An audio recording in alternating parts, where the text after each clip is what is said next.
To some of you who have been watching my program, I have shown you many paintings, but none of them have been finished with varnish yet. So I do have several of them out on the table right now that are being varnished, so I'd really love to share that with you. Hey everybody, I'm getting ready to start a resin project again. Actually, it's not a project, I'm coating my paintings with resin. So I wanted to share with you the basic tools that I use each time. That way you'll have those prepared in case you are making the choice to put resin on one of your paintings. So as you see in front of you, I have my resin. I have a part A and a part B. One is the hardener, one is the actual resin. I keep them in separate cups because once you mix them, you only have a certain amount of time to get those on your piece. So I keep them separate.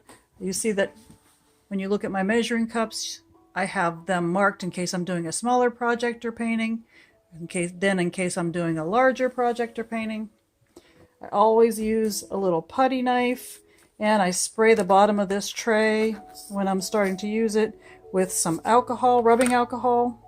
I keep this rubbing alcohol in a water bottle, and I have it clearly marked so I don't mistake it for water, because I use that not only for my putty knife, but I use it in between my coats of resin.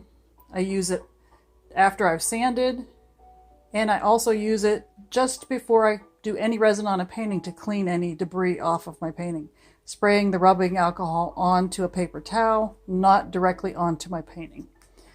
So I keep the resin in two separate measuring cups. Like I said, I don't mix them until I'm ready. When I mix them, I put them in a larger container of some kind, and then I follow the instructions on mixing. I keep stir sticks separate because I will need them to scrape out my containers, so I make sure I have equal parts of my resin. And I keep a separate stir stick for when I am ready to do the mixing. Keep a disposable little sponge brush because I use that to clean up my paintings. And those are your basic tools that you're going to need when you begin your resin project. All right, so I'm ready to go now. I've got my gloves on. I have my resin all mixed up. No more swirls left in my resin, so it's clear. A little bit of bubbles in it, but that's okay. We'll work through those. And then I keep one of these handy. I usually use this to spread out my resin, but lately I've been just using my hands, so pardon my hands while I'm doing my spreading. So let's begin. Put a nice hefty puddle in there. I like to let it spread. It should be about 1/4 of the side of your painting once it's spread out. I'm going to pour a little bit on this next one beside me, because what I like to do is get them spread out, see where my holes are before I do anything else with the waves. So just for all intensive purposes, I'm going to go ahead and spread this with my trowel today. I get it close to the ends.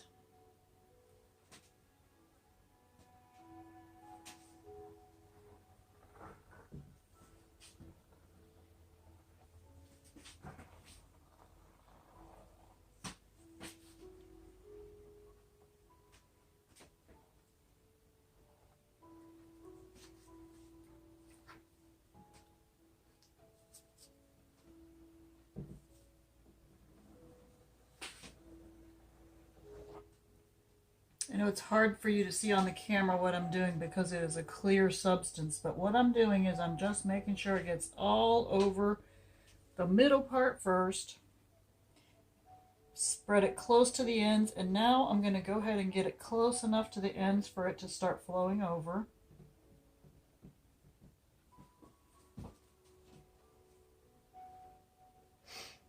And with a painting, it is not like a countertop or anything. You don't need so much that it just drips and drips and drips over the side. You don't need that much. I'm really just coating this as a protective coating so that my paints don't fade in years to come. so that if you buy a piece of my art, you will have it for years and years to come.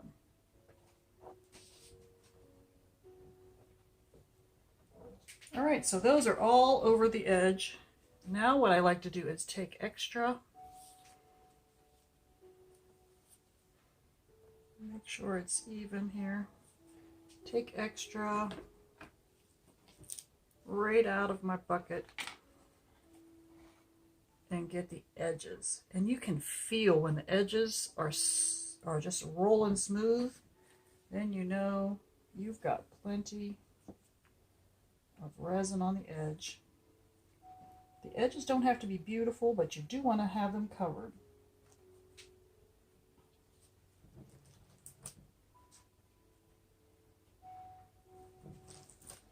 And it takes about 30 minutes for your resin to get to the point where you don't want to mess with it too much anymore. So you do have some time, but you don't have all the time in the world. So I can always feel if it needs more.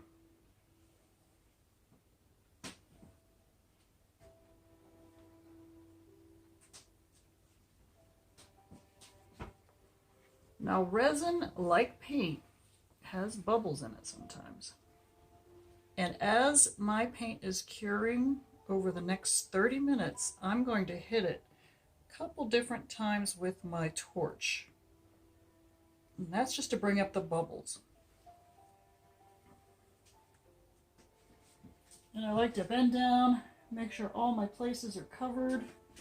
If not, I do a little pat, bring some of it here and there. Okay, so that is good to go. It's going to set for a minute while I spread out my resin on my other paintings. I'm going to make sure the bubbles are out of these paintings. Now, like I said, bubbles are going to keep coming up over the next 30 minutes. But for right now, what I want to do is make sure that there are no bubbles that are actively coming up right here, especially on my beach line, because that's where I'm going to put my white paint for my waves. I just wanted to show you that after a second coat, this piece was fabulous. There's a tiny bit of dimpling, but nothing that I am too displeased with. But the pieces that I did, this one and this one, have some dimpling. So I have already sanded them. I've been waiting for a nice day so I get outside and sand them. So you'll see a little bit of scratches here. That's from fine grit sandpaper, making sure I get down in the holes, or dimples. I guess they call them dimples. So I get my sander. When I'm sanding, I try to sand outside so I don't get pieces on my other projects that are all laying out on the table. I do use fine grit sandpaper. And when I see a dimple, I make sure I get down inside that dimple. This is kind of spongy on the top, so it allows me to bend it a little bit. And then I sand the entire surface. Even if I'm putting a second coat on something that doesn't have any dimples, I sand it lightly. And then I take alcohol that I keep in a spray bottle, and I keep it marked so that I don't actually mistakenly use this instead of water. But I spray this on a paper towel.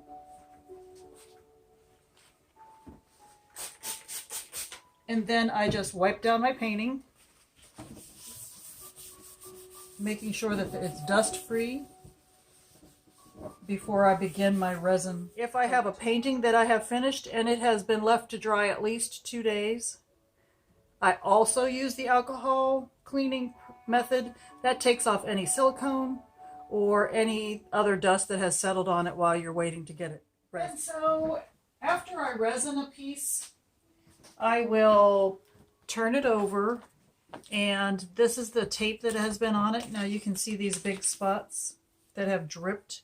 Now if I have not put tape on it, I might have to sand those drips or try to pull them off individually. If I have kept tape on the back of a piece, I will pull it loose.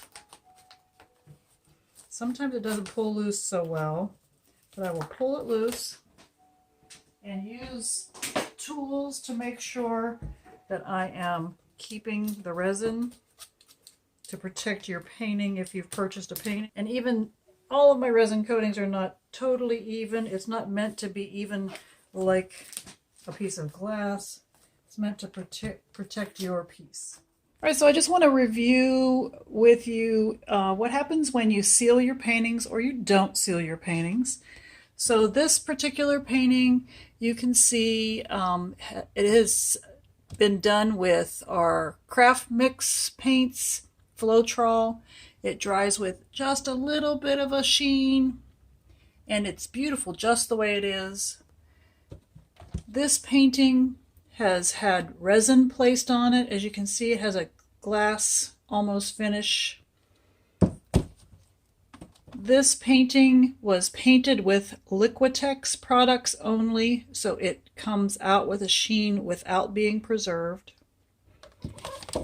And this painting was finished or preserved with Liquitex Flow Mix painted over it.